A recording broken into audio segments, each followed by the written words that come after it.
সমষ্টিৰ হিতেন্দ্ৰনাথ গোস্বামী ডাঙৰীয়াই আমাক যিহেতু যথেষ্ট কষ্টৰে আমাক এই অনুষ্ঠানভাগি আগবঢ়াই দিছে। বৰ্তমান আমাৰ এই যি যোৰহাট মাজুলী সংযোগী দলঙৰ এই দুৱাৰ মুখতে আচলতে এই অনুষ্ঠানভাগি বৰ্তমান কৰিছে আৰু তাৰ চাইৰাউণ্ডতে এটা ডাঙৰ প্ৰতিমূৰ্তি দিব বুলি আমি জানিব পাৰিছোঁ। আৰু এই অনুষ্ঠানটোলৈ আচলতে বিশেষভাৱে তেখেতক মই কৃতজ্ঞতা জনাইছোঁ। আৰু আমাৰ যোৰহাট বিজ্ঞান আৰু প্ৰযুক্তিবিদ্যা প্ৰতিষ্ঠানৰ অধ্যক্ষ ডাঙৰীয়াকো এই মাটিখিনি আমাক দিয়াৰ বাবে ধন্যবাদ জ্ঞাপন কৰিছোঁ আৰু আশা ৰাখিছোঁ অনাগত দিনত অসমৰ ভিতৰতে এই আমাৰ যোৰহাট বিজ্ঞান আৰু প্ৰযুক্তিবিদ্যা প্ৰতিষ্ঠান অসমৰ নহয় ভাৰতৰ ভিতৰতে এখন মানচিত্ৰ জিলিকি থাকিব বুলি আশা ৰাখিছোঁ। সৌভাগ্যৰ বিষয় বুলি ভাবোঁ আমাৰ সকলোৰে কাৰণে, যোৰহাটবাসীৰ কাৰণে, যে জুবিন গাৰ্গৰ আকস্মিক বিয়োগে আমাক সকলোকে ম্ৰিয়মান কৰিছিল। এতিয়াও যথেষ্টখিনি মানুহৰ মাজত প্ৰশ্নবোধক চিন আছে, এইবোৰ সময়ত নিশ্চয় তাৰ সিদ্ধান্ত হ'ব। কিন্তু আমি এটা কথা ভাবিছিলোঁ যে জুবিনৰ আজি জন্মদিন, 53 সংখ্যক জন্মদিন, আৰু তেওঁৰ জন্মদিনত আমাৰ এটা ইচ্ছা আছিল সকলো এই অঞ্চলৰ যিসকল যুৱক আছিলে, যুৱতী আছিল, আমাৰ সহকৰ্মী আছিল, কলেজৰ প্ৰিন্সিপাল, আমাৰ DC চবৰ লগত আমি এটা আলোচনা কৰিছিলোঁ। আৰু সেই আলোচনাৰ বাবে মই কৃতজ্ঞতা দিবই লাগিব ছায়েন্স কলেজক যে তেওঁলোকে অকণমান হ'লেও আমাক এই অকণমান হ'লেও জেগা অকণমান দিছে। অলপ বেছি জেগাও বিচাৰিলেও আমি অকণমান চাব লাগিব তেওঁলোকৰো কিমান সুবিধা আছে আমি চাম। কিন্তু সদ্যহতে মোৰ এটা ইচ্ছা আছে ভৱিষ্যতলৈ যে যেতিয়া আমি মাজুলীৰ ৰাস্তাটো আহি পৰিব, আমাৰ ওচৰতে গোটেই এটা ৰোটাৰী এটা বনাম, যেনেকৈ মই জেলৰ ওচৰত এটা ৰোটাৰী বনাইছোঁ।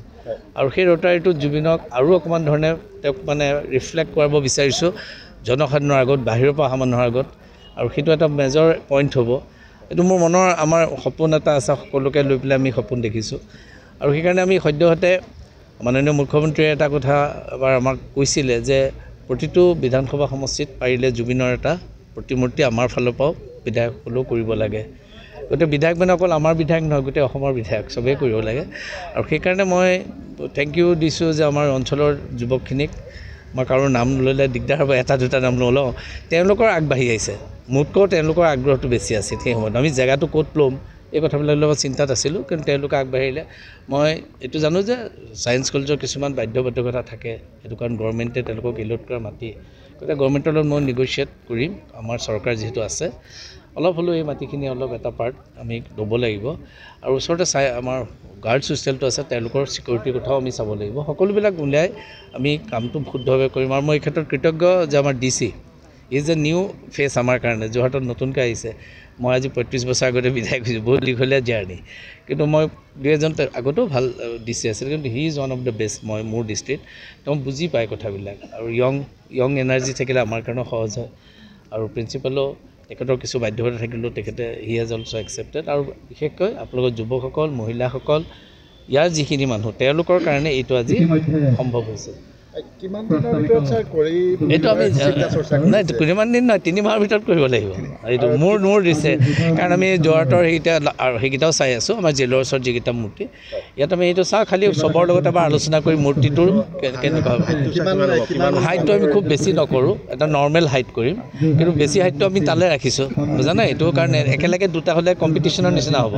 এইটো এটা আমি বছৰেকত শ্ৰদ্ধাঞ্জলি কৰিব পৰাকৈ আমি হাইটটো দিম, যিটো আমি কৰি আছোঁ। আজি কৃষ্ণকান্ত ৰাধাকান্ত সন্দিকৈ ভৱনত আপুনি পদ্মনাথ গোহাঁই বৰুৱা ডাঙৰীয়া, শৰৎ গোস্বামী ডাঙৰীয়া, এইবিলাক আমি কৰাইছোঁ, আৰু সেইবিলাক এটা ভাল চাইজে আছে। গতিকে ইয়াত অকণমান ইফাল সিফাল হ'ব পাৰে, গতিকে আমি আলোচনা কৰি ফাইনেল কৰিম। কিন্তু খুব হিউজ এটা আমি ইয়াত নকৰোঁ, কেলৈ হিউজটো মই তাত কথা ভাবিছোঁ। আৰু সেইটো কাৰণে অসম চৰকাৰ আগবাঢ়ি আহিব। আমি বিধায়ক হিচাপে আমাৰ এটা লিমিটেড পুঁজি থাকে, তাৰপিছতো 2 এজনৰ পৰা আমি সহায় লৈও শেষ কৰিম। গতিকে এইখিনি কথা, আৰু মই পুনৰ কৈছোঁ এই গোটেই কামখিনি আমাৰ ইয়াৰ মানুহে কৰিব, মই কেৱল পিছফালৰ পৰাহে থাকিম। তেওঁলোকে কৰক যাতে বস্তুটো তেওঁলোকৰ মনোগ্ৰাহী হয়। আৰু ছাৰ, প্ৰতিমূৰ্তিটোৰ লগতে যিহেতু এটা ডাঙৰ এৰিয়া ইতিমধ্যে ঠিক কৰি উলিয়াইছে, এই গোটেইখিনি আমি, মই আপোনাক কৈছোঁ এইটো কণ্ট্ৰভাৰ্চিত নাযাওঁ, আমি কিবা এটা ভাল কামেই কৰিম। কিন্তু অকণমান হ'লেও প্ৰিন্সিপালজনকো আমি অকণ সকাহ দিব লাগিব ন, তেওঁ এখন এইটো চাই আছে। গভৰ্ণমেণ্টৰ লগত মই নেগ'চিয়েট কৰি পেলাই আমি মাটিখিনি উলিয়াই ল'ম, আৰু সেই মাটিখিনি উলিয়াওঁতে যাতে ছায়েন্স কলেজৰ কোনো অপকাৰ নহয়, আমি সেইটো চাম। আৰু এই পাৰ্কখনো ছায়েন্স কলেজৰ পাৰ্ক হৈ থাকিব, মানুহ আহিলে তেওঁলোকেও চাবলৈ পাব, তেওঁলোকৰ মানুহখিনি, কাৰণ কলেজৰ ল'ৰা ছোৱালী ইয়াতে সন্ধিয়া সময়ত বহিব পাৰিব। আৰু এটাই ঠিক যে আজিকালি আমি ভাল কাম কৰিবলৈ গ'লেও কেতিয়াবা বেয়া কাম কিছুমানো হয়, সেইকাৰণে সেইদিনা আমি আলোচনা কৰিছিলোঁ, খুব পজিটিভ আলোচনা, আমি সন্ধিয়াৰ পাছত পাৰ্ক খোলা নাৰাখিম, বুজি পাইছা? এইটো পজিটিভ এটা ভাৱত কৈছোঁ। এটা দিন আহিব, বহুত আমি হয়তো নাথাকিম, পৃথিৱী ৰাতি দিনো চলি থাকিব। ঠিক আছে, থেংক ইউ।